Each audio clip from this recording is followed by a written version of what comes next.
In this lesson video, we will learn the conjugations of tener and how to utilize them in context to speak about what someone has.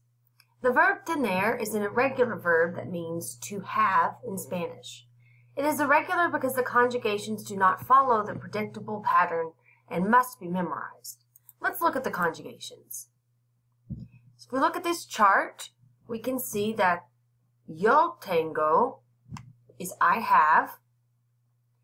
Tú tienes is you have. For the third person, él or ella or usted tiene mean he or she or you form will have. But remember, this can also be used when using proper names, such as Ana tiene or Miguel tiene.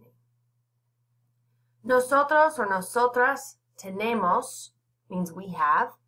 Remember, this can also be used with proper names, such as Luis y yo tenemos, or Luis and I have, which is the same thing as saying we have.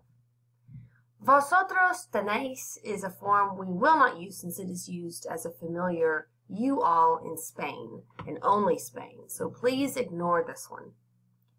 And then ellos or ellas tienen or ustedes tienen mean they have or you all have.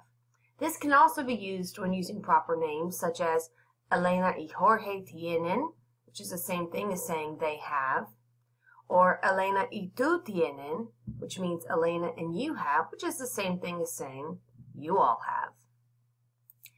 To ask someone, or to ask if someone has something, we will use the following formula: tener plus a noun.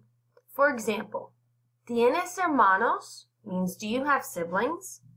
Notice that even though the subject tú is not in the sentence, I can tell it is asking do you have because of the tener conjugation tienes.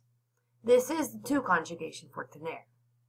Another example is ¿Tienen Selena y tú hijos? Meaning do Selena and you have children? And then to communicate that someone has something, use the same formula without the question marks. For example, yo tengo un hermano y dos hermanas means I have a brother and two sisters. Ellos tienen 8 nietos means they have 8 grandkids. And then mi tía no tiene esposo means my aunt does not have a husband. And that covers the basics for our verb tener. El fin.